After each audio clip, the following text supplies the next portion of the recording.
नमस्कार, जय भीम जय शिवराय मित्रांनो. संदीप कांबळे ऑफिशियल या यूट्यूब चॅनलमध्ये आपलं मनापासून स्वागत. शिक्षक भरती व शैक्षणिक घडामोडीच्या अधिकृत आणि अद्ययावत माहितीसाठी अद्याप संदीप कांबळे ऑफिशियल या चॅनलला सबस्क्राईब केलं नसेल तर सबस्क्राईब करा. कारण इथे केवळ आणि केवळ अधिकृत माहिती, अधिकृत काम, भावी शिक्षकांच्या हितासाठी या ठिकाणी आपण काम करतो. या चॅनलवर योजना आखतो आणि त्यानुसार आपण पुढील जी काही कार्यवाही आहे ते करत असतो. पाठपुरावा जो आहे तो करत असतो. अगदी आझाद मैदान या ठिकाणी 12 मार्च ते 17 मार्च एक आठवडाभर 6 दिवस आंदोलन केल्याच्या नंतर 6व्या दिवशी त्या ठिकाणी आदरणीय शिक्षण मंत्री महोदय व सन्माननीय वरिष्ठ अधिकारी मंत्रालय स्तरावरील शालेय शिक्षण विभागाचे यांच्यासोबत भेट घेतल्याच्या नंतर जे त्या दिवशी तुम्हाला लाईव्हच्या माध्यमातून अपडेट दिली, अगदी त्या पद्धतीनं गेल्या काही 20 जानेवारीला जो काही मर्यादित प्राधान्यक्रम घातणारा एक जाचक अट त्या ठिकाणी अमर्याद करण्यात यावी आणि गुणवत्तेला राज्यातील तमाम भावी शिक्षकांना त्या ठिकाणी आपल्या मनपसंतीचे प्राधान्यक्रम देता यावेत आणि गुणवत्तेला वाव मिळावी, गुणवत्ता त्या ठिकाणी डावळी जाऊ नये या दृष्टिकोनातून आपण त्या ठिकाणी मोठ्या प्रमाणामध्ये जे आहे ते पाठपुरावा केला. त्यासोबत पुण्यामध्ये आंदोलन का मुंबईत आंदोलन या सगळ्या गोष्टीला बऱ्याच त्या ठिकाणी चर्चेला उधाण आला आणि त्या ठिकाणी मुंबईत कसं आंदोलन गरजेचं आहे. कारण पुण्यामध्ये ते जे मर्यादित प्राधान्यक्रमाचे अमर्याद करण्यासाठीचा जो काही प्रस्ताव होता 17 फेब्रुवारीला त्या ठिकाणी आम्ही स्वतः त्या ठिकाणी जाऊन परीक्षा परिषद असो, शिक्षण आयुक्त कार्यालयामध्ये वरिष्ठ अधिकाऱ्यांशी चर्चा करणं असो, जी काही सुकाणू समिती आहे त्यांच्या अंतर्गत त्यांच्यानुसार मर्यादित प्राधान्यक्रमच्या संदर्भातला जो काही प्रस्ताव होता तो आम्ही पाठवून दिलेला होता मंत्रालयामध्ये. आणि त्यानंतर आंदोलन जे आहे ते केवळ मुलांच्या हितासाठी व्हावं, न्यायिक मार्गानं व्हावं, योग्य ठिकाणी व्हावं या दृष्टिकोनातून अनेकांनी चुकीच्या पद्धतीनं आंदोलने केली. पण त्याला बगल देऊन आपण मुंबई या ठिकाणी योग्य ठिकाणी जसं म्हणतात ना, नाक धरलं की तोंड उघडते, अगदी त्या पद्धतीनं 6 दिवस त्या ठिकाणी अनेकांनी आपल्या आंदोलनाला मुद्दाम टार्गेट करून विरोध करण्याचा प्रयत्न केला, अनेकांनी बदनामी करण्याचा प्रयत्न केला. पण आपण कधीच डगमगलो नाही. कारण आपण आजपर्यंत केवळ आणि केवळ मुलांच्या हितासाठी कामं केलेली आहेत, कधी कोणाच्या प्रमोशनासाठी काम केलं नाही. हे सगळी आंदोलन जे होते प्रमोटेड आंदोलनं होती, त्यामुळं आपण मुलांच्या हितासाठी काम करत आलो आहे. आणि आज त्याच पद्धतीनं ज्या दिवशी आपण शिक्षणमंत्री महोदयांची भेट घेतली, मर्यादित प्राधान्यक्रमाच्या संदर्भामध्ये असो किंवा स्थानिक स्वराज्य संस्थांच्या जागा असो किंवा जो काही संच मान्यतेचा नवीन कोकण पॅटर्न होता तो पूर्ण राज्यभराला लागू करण्यासाठी असो, ह्या दोन्हीही त्या ठिकाणी खाजगी संस्थांच्या संदर्भातला GR आला. 80% पदभरतीला जी काही मान्यता होती स्थानिक स्वराज्य संस्थांना, अगदी त्या पद्धतीनं खाजगीला सुद्धा त्या ठिकाणी 80% रिक्त पदभरतीला मान्यता देण्यात आली.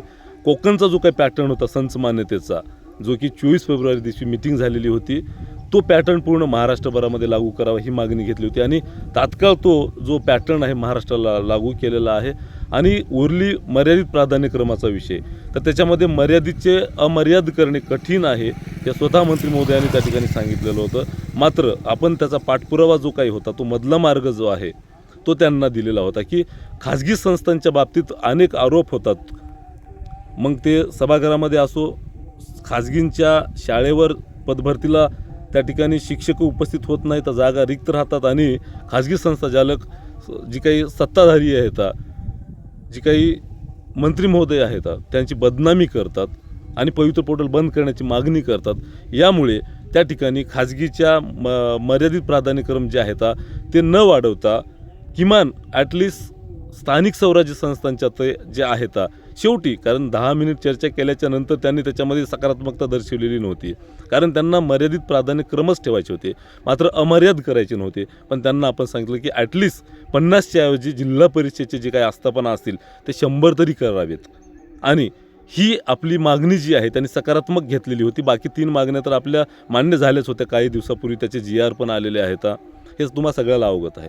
कारण हे सगळं काही होत असताना तुमचा विश्वास प्रचंड आमच्यावर होता. विश्वास असणं काळाची गरज होती. अनेकांनी आम्हाला बदनाम करतात, कारण त्यांचं बदनाम करण्याचं कारण काय तर त्यांना माहिती आहे केवळ हीच लोकं आहेत जे मुळापर्यंत समस्येच्या जातात आणि त्याच्यावर कामं करतात आणि त्याला न्याय मिळवून देतात. पण यांना आता कोणी विचारत नाही. कारण आम्हाला बदनाम केल्याशिवाय यांची ओळख निर्माण होत नाही. म्हणून राज्यातील तमाम भावी शिक्षकांचा, भावी जे काही अभियोग्यताधारक आहेत त्यांचा आमच्यावर प्रचंड विश्वास होता, निष्ठा होती.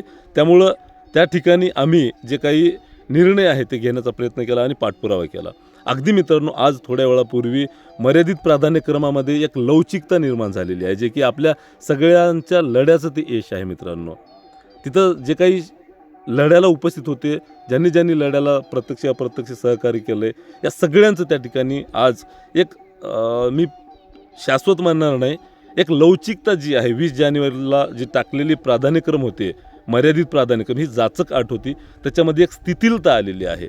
50 प्राधान्यक्रम त्या ठिकाणी स्थानिक स्वराज्य संस्थेसाठी व मुलाखतीसाठी 50 अशी अट टाकलेली होती. त्याच्यामध्ये आज बदल करून माझं परवाच्या दिवशी अधिकारी वर्गांशी चर्चा झालेली होती. मात्र त्यांनी लवकरच तसा GR येईल अशा पद्धतीनं सांगितलं होतं, पण थोडं संदिग्धता होती. त्यामुळे मी यापूर्वी तुम्हाला कळवलेलं नव्हतं. पण आज ती संदिग्धता दूर झाली आणि विदाऊट इंटरव्ह्यूचे 50च्या ऐवजी आता 100 जे प्राधान्यक्रम आहेत ते आपल्या सगळ्यांना खुले होणार आहेत. आता 100 प्राधान्यक्रम पण त्या ठिकाणी नक्कीच न्याय देणारे नाहीत, पण एक लवचिकता जी आहे ते आपल्याला आता निर्माण झालेली आहे. त्यामुळं हे 100 प्राधान्यक्रम म्हणजे तुम्हा सगळ्यांना नक्कीच न्याय मिळवून देणारे असतील. पण मी 100% न्याय म्हणणार नाही. हे 50% यश जे आहे ते भावी शिक्षकांना त्यांची गुणवत्ता डावलण्यापासून वंचित ठेवणारं असणार आहे आणि त्यांच्या गुणवत्तेला न्याय मिळणारे 50 ते 60% हे यश आहे.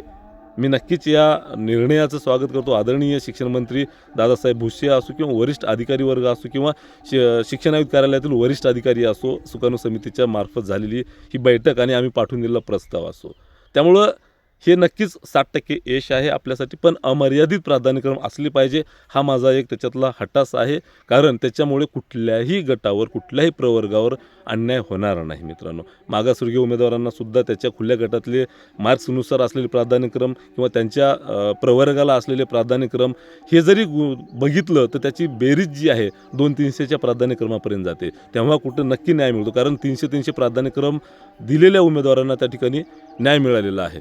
त्यामुळे मित्रांनो, हे प्राधान्यक्रम कुठेतरी अधिक असले पाहिजे या मी तत्वाचा आहे. पण नक्कीच अंशतः का होईना याच्यामध्ये 60% आज यश आलेलं आहे. 60% अभियोग्यताधारकांना, भावी शिक्षकांना नक्कीच तिथे न्याय मिळणार आहे असं मी मानतो. याही पुढे जर मला तर वैयक्तिक वाटतं की प्राधान्यक्रम हे अमर्यादित असावे, कारण एकदा लागला उमेदवार हा बाद होणार आहे. त्यामुळं प्राधान्यक्रम अमर्याद असायला काहीच हरकत नाही. त्यामुळे या पुढचा जो काही लढा आहे सगळ्यांचा विचार करून, सगळ्यांची त्या ठिकाणी राय घेऊन किंवा सगळ्यांचं त्या ठिकाणी अभिप्राय घेऊन जो आहे ते आपण लढणार आहोत. नक्की तुर्तास हे जे यश मिळाले त्याचं आपण नक्की स्वागत करूया. प्रत्यक्ष अप्रत्यक्ष ज्यांनी ज्यांनी आपल्याला सहकार्य केलं, ज्यांनी ज्यांनी आपल्याला सपोर्ट केले त्यांचं मनापासून धन्यवाद. हे जे यश आहे ते नक्की आपल्या सगळ्यांचं आहे. तुर्तास थांबतो. धन्यवाद. जय भीम, जय शिवराय मित्रांनो.